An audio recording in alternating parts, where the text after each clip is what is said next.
दोस्तों लाइफ में एक डिसीजन आपको LIC एजेंट से MDRT बना सकता है। दोस्तों लाइफ में एक नई सीख आपको LIC एजेंट से एक बिजनेसमैन बना सकती है। जी हाँ दोस्तों, आज जो मैं आपको इस वीडियो में बताने वाला हूँ, ये वीडियो आपके लिए बहुत फायदेमंद हो सकती है, क्योंकि दोस्तों अभी तक जो आप गलती कर रहे थे अपनी पॉलिसी सेल करने के लिए, अपने क्लाइंट तक पहुँचने के लिए, आप किसी भी सेक्टर में हैं, आप अपने क्लाइंट को जब पहली बार बात करते हो, वो गलती क्लाइंट आपको मना कर देता है आपका प्रोडक्ट खरीदने के लिए। ये वीडियो आपको बिल्कुल भी स्किप नहीं करना है, इस वीडियो को आपको लास्ट तक देखना है, क्योंकि आज जो मैं आपको बताने वाला हूं, ये गलतियां आप में से ज़्यादातर LIC एजेंट, इंश्योरेंस एजेंट करते हैं। अगर आप इसमें सुधार करेंगे तो आप इस गलती को नहीं करेंगे और आप अपने क्लाइंट तक पहुंच पाएंगे, क्लाइंट आपका पॉलिसी खरीद पाएगा। और हो सकता है अभी आप इंडिविजुअली वर्क कर रहे हैं, कल आने वाले समय में आप अपना ऑफिस का सेटअप बना सकते हैं, आपके साथ में बहुत सारे एम्प्लॉय काम कर सकते हैं, क्योंकि जब आप एक एक सीढ़ियां ऊपर चढ़ते जाएंगे तो आपका जो काम करने का तरीका है वो भी बदल जाएगा। लोग आपको LIC एजेंट के नज़रिए से नहीं देखेंगे, लोग आपको एक बिजनेसमैन के नज़रिए से देखेंगे। तो वीडियो को लास्ट तक देखना है, और अगर आप मेरे YouTube चैनल पर पहली बार जुड़े हैं तो चैनल को सब्सक्राइब करना बिल्कुल ना भूलें। और हाँ, साइड में एक छोटा सा बेल आइकन है, उस बेल आइकन को प्रेस करके नोटिफिकेशन को ऑल पर सेट करें, ताकि आने वाले समय में आपको हमारी हर एक वीडियो का नोटिफिकेशन टाइम टू टाइम मिलता रहे। दोस्तों अभी तक क्या होता है कि आप लोग जब क्लाइंट से पहली बार बात करते हो तो नेचुरल सी बात है कि आप फ़ोन से बात करते हो, मोबाइल से बात करते हो, और जब आप क्लाइंट से बात करते हो तो हम कुछ ना कुछ गलतियां कर बैठते हैं।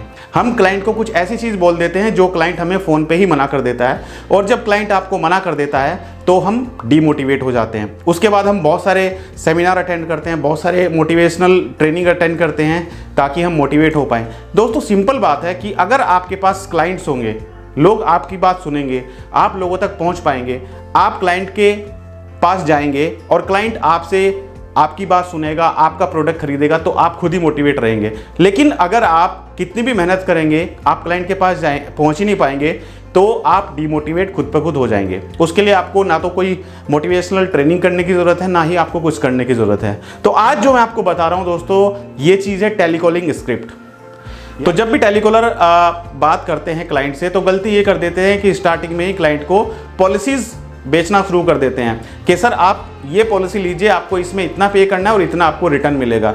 बस ये छोटी सी गलती हमें हमारी पॉलिसी उठने से रोक देती है। क्लाइंट हमें मीटिंग नहीं देता है, क्लाइंट हमें अपॉइंटमेंट नहीं देता है, और वो वहीं पे क्लोज हो जाती है, वहीं पे कैंसिल हो जाती है। तो दोस्तों ये गलती आपको नहीं करनी है। अगर आपके पास ऑफिस है, ऑफिस में टेलीकॉलर्स हैं, तो आपको उनको समझाना है कि किस तरीके से आपको कॉलिंग करनी है, राइट। स्टार्टिंग में आपको पॉलिसी बेचना स्टार्ट नहीं करना है, आपको पहले उनके बारे में जानना है, अपना इंट्रोडक्शन देना है। उसके बाद देखिए होता क्या है कि अगर आपके पास आप खुद इंडिविजुअल वर्क कर रहे हैं, आप खुद कॉलिंग कर रहे हैं, और आप खुद ही कॉलिंग करने के बाद खुद ही क्लाइंट के पास जा रहे हैं, तो उससे थोड़ा सा क्या होता है ना, क्लाइंट आपको एक एजेंट के नज़रिए से देखता है। लेकिन वहीं पर अगर आपका कोई पार्टनर है, आपका कोई कलीग है, वो कॉल कर रहा है, और आपने अपनी टीम के साथ में या अपने पार्टनर के साथ में एक ऐसे आपने सेटिंग बनाई हुई है कि भाई आपको सिर्फ कॉलिंग करनी है और मैं सिर्फ मीटिंग अटेंड करूंगा, या आप सिर्फ कॉल करेंगे, आपका जो पार्टनर है वो मीटिंग अटेंड करेगा। तो इससे क्या होता है कि जब कॉलिंग कोई और करता है और मीटिंग पर आप जाते हैं, तो क्लाइंट आपको एक एजेंट के नज़रिए से नहीं, क्लाइंट आपको एक बिजनेसमैन के नज़रिए से देखता है। क्लाइंट के मन में यह आता है कि भाई आप एक एजेंट नहीं है, आप एक कंपनी के सीनियर एम्प्लॉय हैं, राइट, क्योंकि आपने क्लाइंट से पहली बार बात नहीं की है।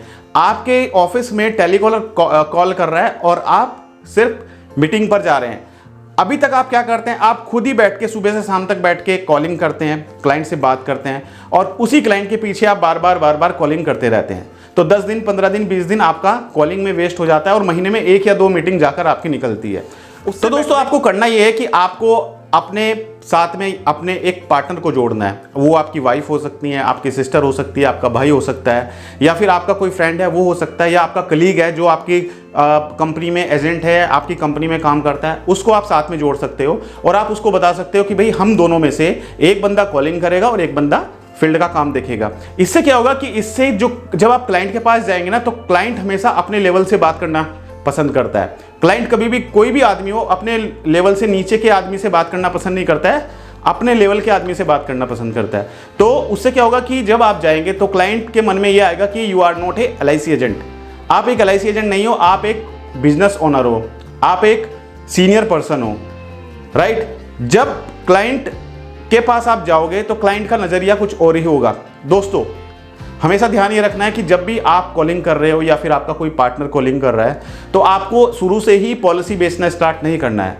हम स्टार्टिंग से ही पॉलिसी बेचना स्टार्ट कर देते हैं कि सर ये पॉलिसी है, इसमें इतना पैसा आपको लगाना है और इतना रिटर्न आपको मिलेगा।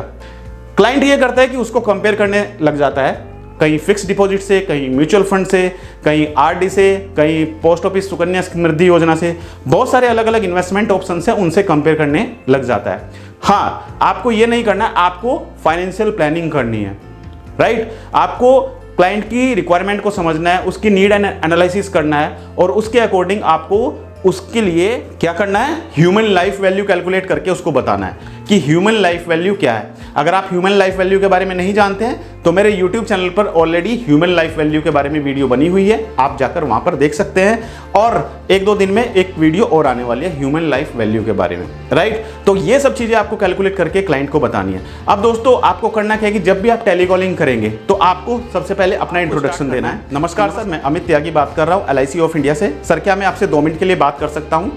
अगर क्लाइंट बोलता है कि हाँ ठीक है आप बात करिए, जल्दी बात कीजिए, तो आप उसको बोल सकते हो कि सर देखिए, तो सर जैसा आप जानते हैं LIC का IPO आने वाला है, तो sir LIC IPO is the biggest IPO in the India, right. India का एक बिगेस्ट IPO आने वाला है। तो हमारी कंपनी एक सर्वे कर रही है कि आपने LIC में इन्वेस्टमेंट की हुई है या नहीं की हुई है, क्योंकि सर LIC अपने क्लाइंट्स को स्पेशल रिजर्वेशन दे रही है 10% उन लोगों को जो लोग LIC के साथ में जुड़े हुए हैं, जिन लोगों ने अपना पैन कार्ड, आधार कार्ड अपडेट किया हुआ है। तो सर मैं चाहता हूं कि हमारे जो सर हैं वो आपसे आके मिले, आपसे अगर एक अपॉइंटमेंट मिल पाए तो वेल एंड गुड।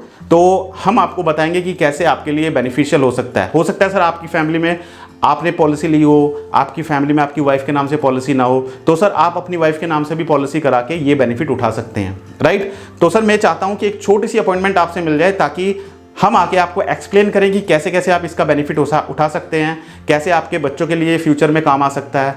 तो इस तरीके से आप क्लाइंट से बात करेंगे। तो देखिए दोस्तों, अब ये क्या होता है, ये एक जरिया होता है क्लाइंट के पास जाने का। अब बहुत सारे LIC एजेंट गलती क्या करते हैं, बाहर मार्केट से डाटा परचेज कर लेते हैं। कोई भी डाटा परचेज करेंगे और परचेज करने के बाद उन्होंने सपोज 50,000 नंबर का डाटा खरीदा है, राइट। उस नंबर पर रैंडमली कॉल कराना स्टार्ट कर देते हैं, राइट। सीरीज से कॉलिंग स्टार्ट करवा देते हैं, राइट। वो कॉलिंग पे आप देखिए आपका कितना नुकसान होता है। बहुत सारे नंबर उसमें से डज नॉट एग्जिस्ट मिलेंगे, बहुत सारे नंबर रॉन्ग नंबर मिलेंगे, राइट। बहुत सारे नंबर आउट ऑफ सर्विस मिलेंगे। तो आपने तो पैसा दिया है, आपने पैसा देकर डाटा खरीदा है, अब उस डाटा पे एक आपने टेलीकॉलर बिठा के रखा हुआ है, वो टेलीकॉलर उस पर कॉल कर रहा है। तो पूरे दिन में उसने 200 नंबर पे कॉल किया या 100 नंबर पे कॉल किया, उसमें से आधे number does not exist, right. कुछ नंबर रॉन्ग नंबर। आपका एक तो टेलीकॉलर का सैलरी आपने पे किया, दूसरा आपने डाटा के लिए पैसा पे किया। तो कभी भी आप बाहर मार्केट से डाटा ना खरीदें, क्योंकि डाटा खरीदने से उसमें से वही डाटा कम से कम बहुत सारे लोगों को 10, 20, 50 हज़ार लोगों को वो डाटा ऑलरेडी शेयर किया जा चुका होता है। कभी भी बाहर से डाटा खरीद के टेलीकॉलिंग ना कराएं। बेटर होगा कि आप अपना डाटा खुद क्रिएट करें, आप डिजिटल मार्केटिंग के द्वारा डाटा क्रिएट करें, राइट।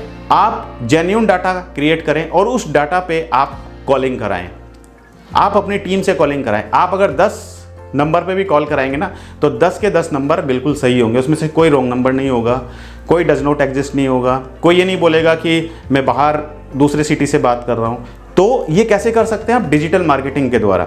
अगर आप चाहते हैं डिजिटल मार्केटिंग सीखना तो मेरे YouTube चैनल पे डिजिटल मार्केटिंग आप सीख सकते हैं। सारी वीडियो डिजिटल मार्केटिंग के बारे में दी हुई है, वहां पर जाकर आप complete digital marketing Facebook, Google, YouTube वगैरह सब कुछ सीख सकते हैं, राइट। नहीं तो मैं उसका लिंक नीचे डिस्क्रिप्शन में दे देता हूँ, डिस्क्रिप्शन में जाके आप सब कुछ सीख सकते हैं डिजिटल मार्केटिंग के बारे में।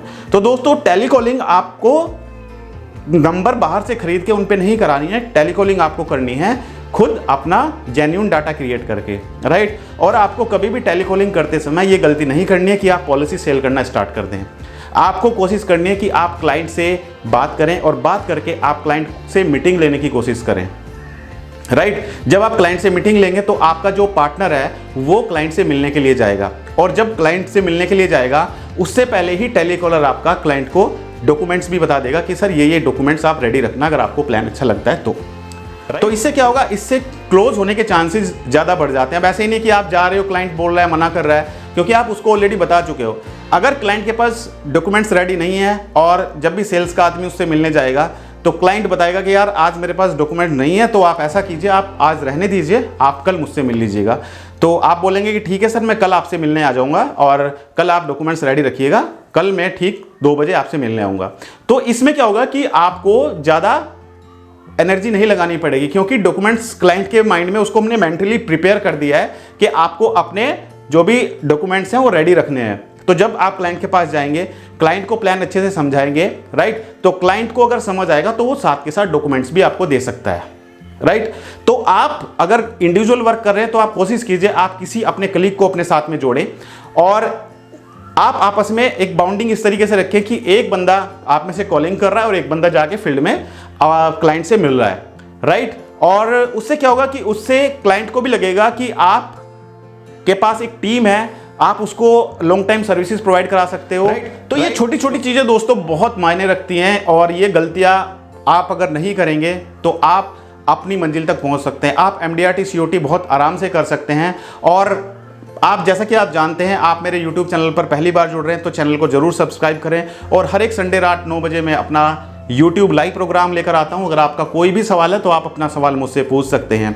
दोस्तों ये टेलीवीडियो अच्छा लगा तो वीडियो को लाइक कीजिए और सब्सक्राइब कीजिए हमारे इस YouTube चैनल को। और हाँ, साइड में छोटा सा बेल आइकन है, उस पर जाकर नोटिफिकेशन को ऑल पर सेट करें ताकि आने वाले समय में आपको हमारी हर एक वीडियो का नोटिफिकेशन टाइम टू टाइम मिलता रहे। Thank you so much.